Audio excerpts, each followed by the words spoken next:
Yo, what is up guys, how are we all doing today? It's FanFiction reading, and today we are carrying on with Professor Ark, Chapter 3, Wolf Among Sheep, which is... I actually never noticed that before. That's really funny considering how, another one of this guy's chapters is called. But yeah, anyway, last chapter, Jaune met up with another one of his favourite friends, Ruby Rose, and kind of embarrassed her in front of Glenda, so that's going to be a lot of fun. So guys, you ready to see what happens next? Let's do this. Professor Ark, Chapter 3, Wolf Among the Sheep. Jaune schooled his features as he followed Glenda Gulwich through the very few doors to where the other teachers were apparently gathering to discuss what was going on.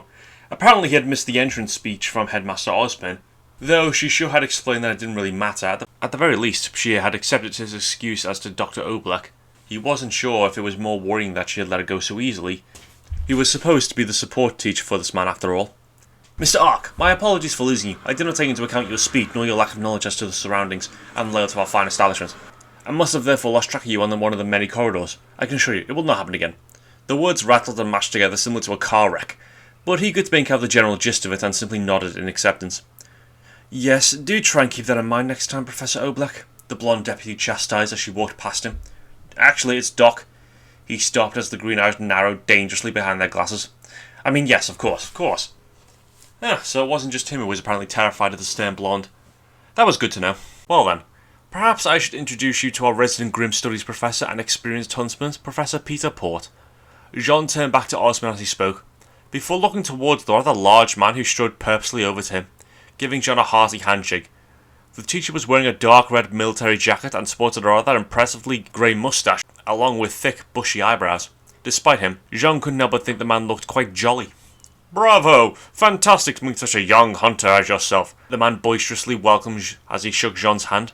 Jaune smiled back as he did so, and did his best to avoid his shoulder becoming dislocated. Thank you, Professor Port, but I'm hardly a qualified hunter. I never even made it past my training. Nonsense, my boy. Hunters are created, not taught. Surviving in the wilderness for so long makes you more a hunter than many others I've known. And please, call me Peter. Jaune smiled back as he was about to reply before a cough of interruption from the headmaster. In regards to your qualifications, Mr. Ark, you may want to keep those a little quiet. We have decided to say that you are fully qualified huntsman, and to hear otherwise might cause the students to treat you differently. Right, I understand. I can play along, Jaune agreed, feeling more than a little amused at the irony of keeping another secret on this matter. So now he was a fraud pretending to be a hunter in training who was pretending to be a qualified huntsman. Good. Now we'll move on to the next point of business then. Tomorrow we'll be holding initiation, and as usual, I have set out the relics in the Emerald Forest. Ozpin continued to speak, while Jaune listened quietly. There was really no point in butting in, when he could just keep quiet and absorb whatever he could. What did you use for relics this time, headmaster? The only female teacher asked in mild curiosity, while the headmaster himself simply took another long drink of his mug.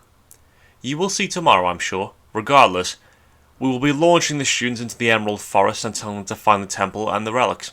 Whatever relic the pair brings back, we'll see them grouped up with a matching second relic to make our four-man teams. Launched? Jaune wanted to ask on that, but kept quiet. It might be some form of standardized test for all schools, and he would reveal himself if he wasn't aware of what it was. At the end of the day, satisfying his curiosity was a needless task. He would find out tomorrow with the other students. Who will be monitoring the teams this year? Professor Port asked, as he played with his moustache, coiling his fingers around it before letting it go.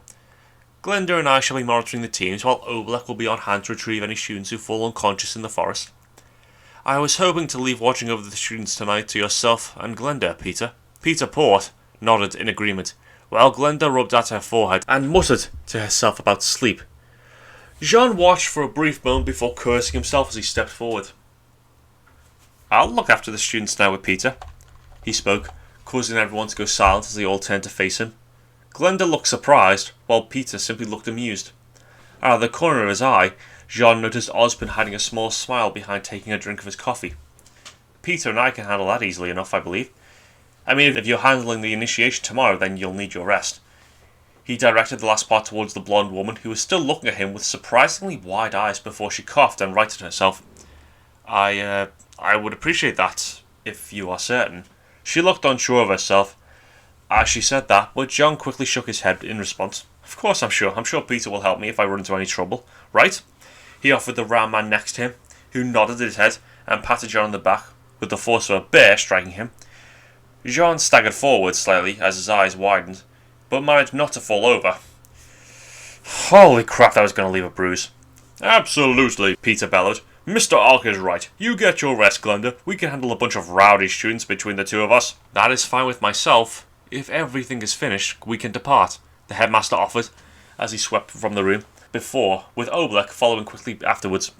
Glenda paused as she passed in front of John, giving him a suspicious look before looking satisfied and simply nodding. Thank you, Professor Port.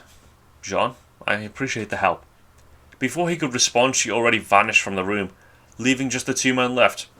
Jean turned to the older man, only to rear back suddenly, finding the teacher standing not 6 inches in front of him. My boy, the man cheered.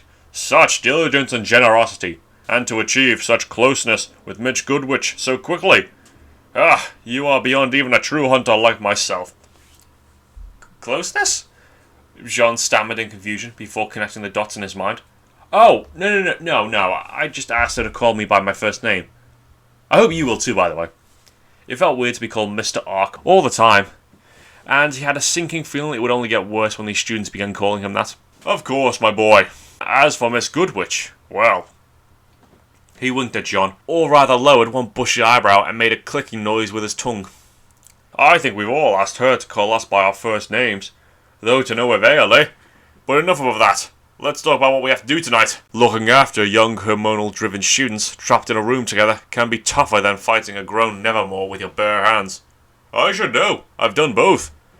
And got the scars from the hormone-driven students to prove it. And thus Peter Port launched into a tale of explosions, bravery, young women, and a brave hero known only as... Peter. Yang couldn't help the smile that came over her lips as she listened to her younger sister ranting her frustration at having been abandoned by her earlier. It looked like her gambit to force her sister to make friends hadn't worked quite as well as she planned it. Oh, it sort of worked. In a hilarious sort of way. And then I found out he was a teacher! I've never been so embarrassed in all my life! The cute young girl moaned as she buried her face into her arms and stifled a long groan into the fabric of her sleeves. Aw, don't sweat it, Rubes. Yang tried to comfort as she patted her sister's shoulder. At least she made a good first impression, right? Apparently those were the wrong words as the girl came back to life, waving her arms about animatedly. Oh yeah, sure. Laid out in the middle of the pavement like I've been hit by a car or something. Great first impression to make to a teacher who could have had me expelled. Oh. No one's expelling you, Yang replied with a small grin as she rubbed her sister's hair comfortingly. And besides, it sounds like the two of you got on well enough. A friend's still a friend, right? I don't think it counts if he's a teacher, Ruby whined. While Yang shook her head in amusement, yeah, it really didn't count if they were teachers. But at the same time, this was Ruby, and beggars couldn't be choosers. She'd rather Ruby have an old man as a friend than no friends. What did he look like anyway? He must have been pretty sure if he thought you were... What did he look like anyway? He must have been pretty sure if you thought he was a student. In her mind, she was just imagining a small and thin guy, maybe middle-aged. Ruby wasn't exactly the best when it came to noticing details, so she might have just assumed he was her age. Oh, well, 2 years above her age. Nuh-uh, Ruby shook her head. He wasn't short. He was well over 6 feet. But he definitely looked young. Only about as old as you, and he had blonde hair too. Huh, was that so? She doubted he could be 17, since that would make him a student, but it wasn't impossible that he might be in his mid-20s. Was he hot? What was he wearing? To her amusement, Ruby immediately flushed red and began to stutter her denials. Even as her hands clenched at her skirt, Yang's grin widened as she watched Ruby attempt to deny that he was attractive. To Yang's eyes, though, it was clear. Someone has a crush. Oh, I'm going to milk this. Of course you don't fancy your teacher, Rubes, she spoke, pretending she believed it. What did he look like then, so I don't call him a student by accident? Oh, well, he was about 6'2" or 3", blonde hair coming down to above his eyes. He wore a dark blue long coat and a silver breastplate and light jeans. He has a bright blue set of eyes and wielding a sword and shield that can collapse into a sheath. Yang's eyes widened at the detailed description. Ruby had remembered all that, and more tellingly, she had identified all his weapons and remembered them. It was official. Her little sister had the hots for a teacher. Letting her sister talk for a little longer, Yang strained her eyes to try and find anyone matching that description. but could only see a few guys wrestling in a rather blatant attempt to catch her attention. Seriously, such children. Like she was going to be interested in muscle-bound idiots who were acting like 12-year-olds. If they liked grappling so much, then they could do it to each other. And then I tripped over this crabby girl's luggage, Ruby whined, waving her arms extensively at Yang, even though her own lilac eyes began to notice the white-haired girl walking up to them. A determined expression on her face, Yang tilted her head to the side in question. "You!" Ruby screamed as she leapt into Yang's arms, causing her knees to buckle as she quickly adapted to holding her sister's frame. "Oh god, it's happening again. Do you realise how much damage you caused?" the white-haired girl accused as she propped her finger dangerously close to her sister's face. Despite herself, Yang felt her temper begin to flare, even as Ruby climbed out of her arms. Before she could react, however, the door opening caught her attention, especially when a large round man entered with a blonde teen next to him. Yang's lilac eyes zoned in on him instantly as her mind connected the dots. An adult here had to be a teacher, and this tall blonde guy was obviously the other teacher. This was the guy her little sister had the hots for. She couldn't make out too many details from this distance, but he definitely looked like her sister had described. With his tall frame, messy blonde hair, she had to say that he cut a rather dangerous figure. And the fact that he was apparently skilled enough to be a teacher at such a young age certainly helped his image. He seemed to be chatting with the older man, and both of them appearing to be friendly colleagues, if not good friends themselves. That made it official in her mind. "Cause an explosion!" A shrill voice drew her attention back to the argument taking place before her, even as Ruby looked down at her feet for the moment. Oh wow, her sister had really exploded. Awesome. "Calm down now," Yang ordered, holding back her temper, now that she knew the teachers were present. Even so, she took a step between the girl and Ruby just in case. "I don't know who you are, but..." "Another idiot who doesn't know who I am?"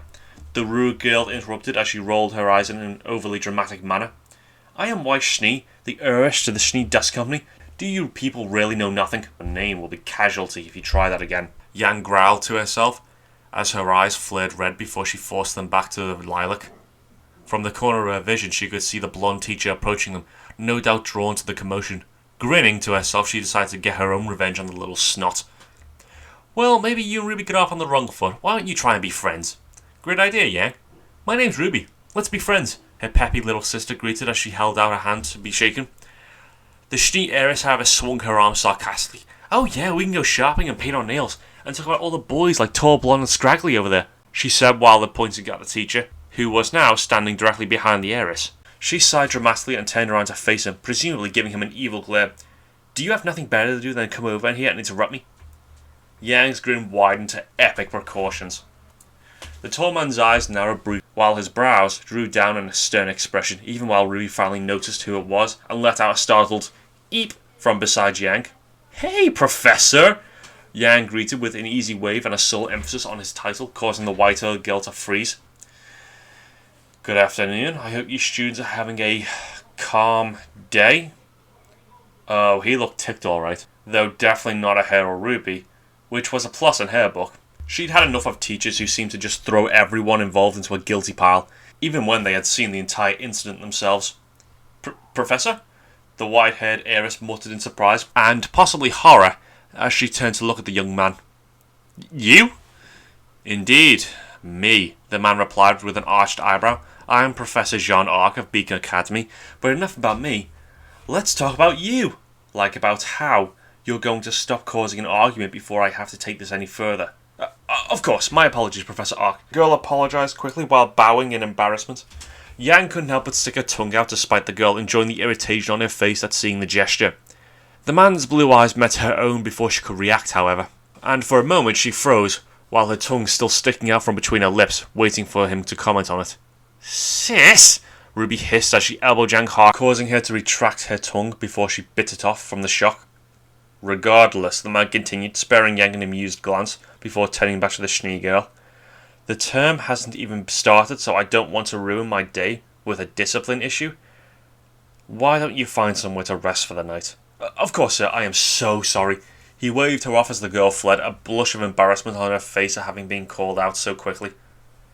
"Well, that's sorted," the man spoke to himself as he turned to face them. Yang felt something startle her for a moment before she looked down to see that Ruby had half hidden herself behind Yang.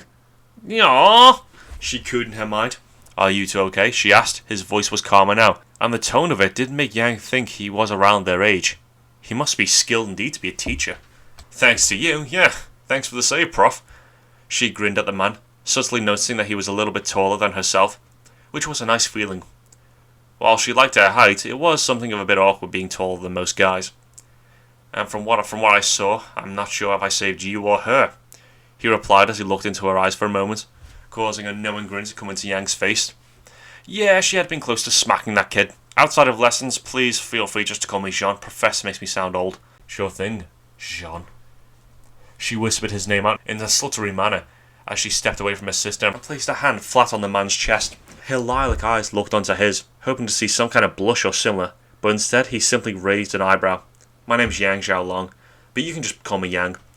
I hear you know my sister Ruby. We've met, yes. Thank you for keeping me company earlier, Ruby. No problem, the smaller girl whispered back as she waved shyly at him. Yang washed his face carefully, but was pleased to see a small amount of confusion in his eyes, rather than a creepy expression. It seemed he hasn't realised that Ruby liked him, which was probably for the best. Even so, she'd best get his attention away from Ruby before he did catch on. While she was keen to tease Rubes to high heaven about this, she didn't want the guy to notice and maybe take advantage of her cute sibling. So you helped out my little sister too. I think that you deserve a reward. She let the last bit trail off as she stepped closer to him, only a few small inches between her breasts and his chest as she looked up into his face. To her surprise, delight, the man simply raised an eyebrow and looked down at her. I have no idea what you're talking about, Miss Xiaolong, the man whispered back as he smiled down and leaned towards her before turning and walking away, not once looking back at her stunned expression. Smooth, confident, knew how to play the game. Oh yeah, she was going to have fun with this one. This school had just become a lot more interesting. Now if only Ruby could stop kicking the back of her legs angrily. Jaune kept his eyes firmly locked forwards as he forced his wobbly legs to carry him away from Ruby and her sister. Her older sister, her much more developed sister. Good gods, that woman. He didn't know whether he was supposed to be scared or aroused, but he definitely knew which one he was feeling right now.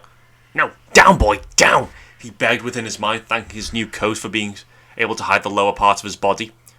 Sure, it was a biological reaction, but he was fairly sure teachers weren't supposed to pitch their tent when talking to their students.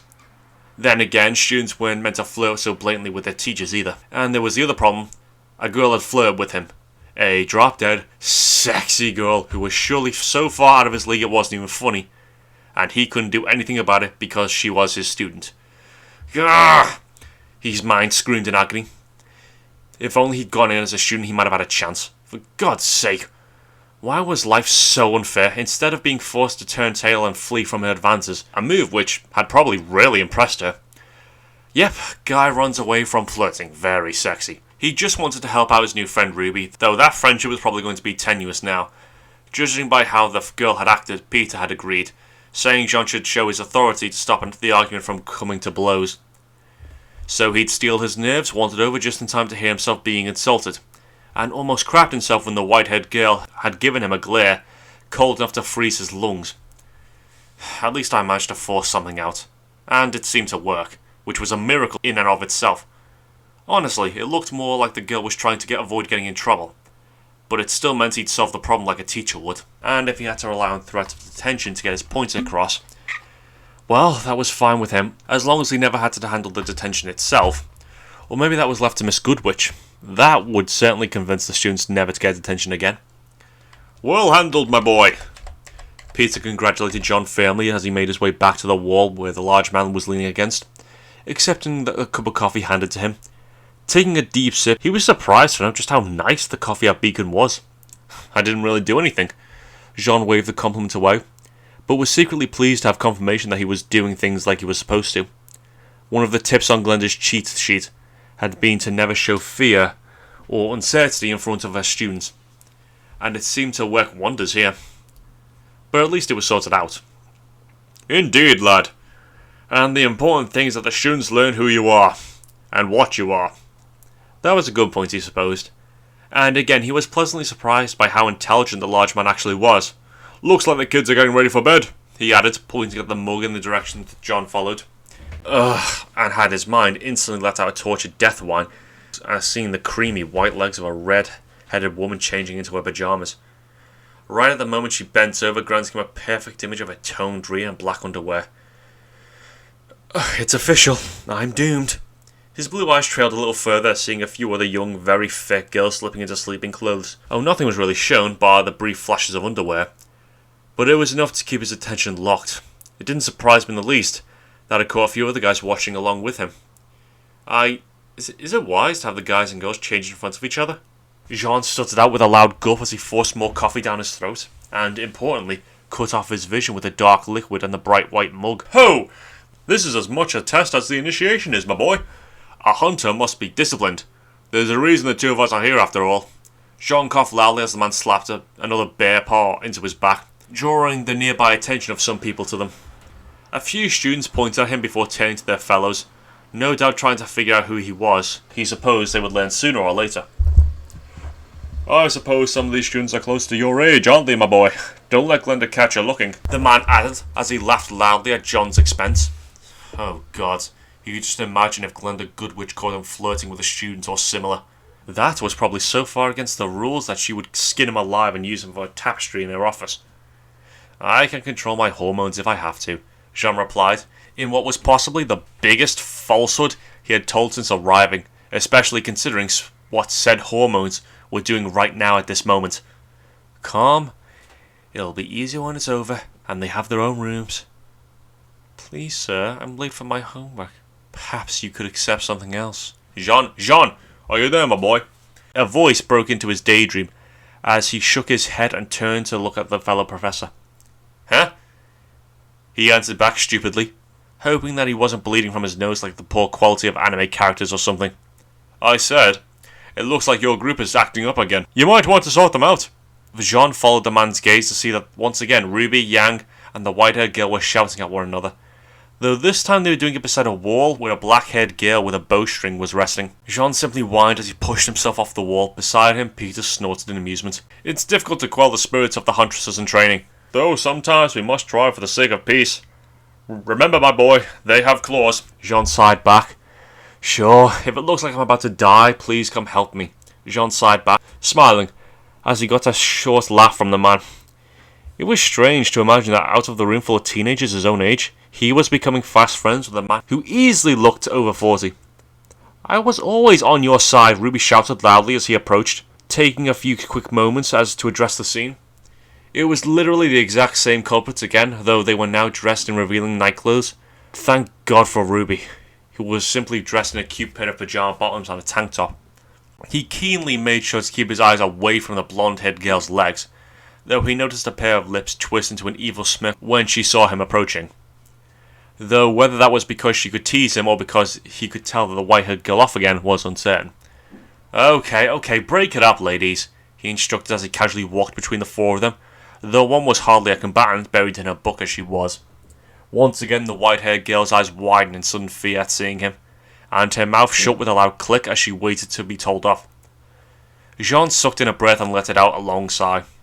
He really didn't want to be telling someone off twice in a single night, when they hadn't even been to any lessons yet. He was going to get a bad reputation at this rate. I don't know who started this. He instead spoke to all of them, making sure to look into Ruby's eyes, as she cast her gaze down in slight shame. The white-haired girl did the same, though she looked to the side awkwardly. The blonde demon simply shuffled on her feet a little, but still grinned challengingly as he looked into her eyes. The final girl still didn't look up from her book, apparently happy to assume that he wasn't telling her off. Well, she was right, he supposed. But I am finishing it. I win, everybody loses, all of you go to sleep. Jaune was surprised to hear a few muffled giggles from people around him at his words, even as the three being told off blushed a little. The white-haired girl was the first to leave, nodding respectfully at Jaune before storming away in defiant anger. He hoped he hadn't made an enemy there. Ruby was at least easier to reach. She looked up at him uncertainly, and he eased her concern by giving her a quick smile and a small shrug back at her, as if to say, sorry, it's my job. She seemed to understand him, nodding and smiled as she wandered back to the sleeping area. Heh, I'll win next time, Prof. Yang quipped as she winked at him saucily before wandering back to her sister, though he definitely noticed the swing of her rear in her tight sleeping shorts. God damn. Finally, he turned to the quiet girl who was sat against the wall, noticing for the first time that she was wearing a sleeping yukata that left her long legs free to his vision. And what nice legs those are. No, bat!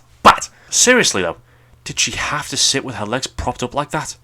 As if tempting him to try and follow her curves towards, it's going to be lights out soon. I would find a place to stop and sleep. He instead interrupted himself before his mind and eyes could lead him into further trouble. For the first time, the girl turned her attention away from the book, meeting his eyes with bright yellow orbs that caught him off guard for a moment. What an unusual colour. Thank you, she spoke simply. Her voice was soft but pleasant. Jaune simply smiled back and nodded before walking away. Frankly, he couldn't wait to get this night over with so he could stop being taunted by all these beautiful girls in their night clothes. Why couldn't they wear something a bit more conservative? Like his onesie. And that is it, guys. We are all done with this latest chapter of Professor Ark. No, it's not the latest chapter. It's the latest chapter I'm doing. This story's actually finished, and God, it is a long story. This is going to take me a while to do. But yeah, anyway, I hope you all enjoyed it very much. I really do enjoy these first few chapters of Professor Ark. Just how awkward Jaune is when he gets introduced to all the characters, all their interactions before they get to know each other better. It's a lot of fun. So yeah, let me know what you thought in the comments down below. And please, I beg, we are so close to 400. Please hit that subscribe button and get me to that 400 subscriber mark. And yeah, if there's any other stories or other chapters you want me to do, then please let me know in the comments down below. And also, just a complete random note, if any, of any good photo editors, so I can make good little, all these little pictures together that kind of help build the story and all that, build the immersion. If you know any photo editors that'll help me with that, please let me know in the comments down below. Please like, subscribe, and see ya!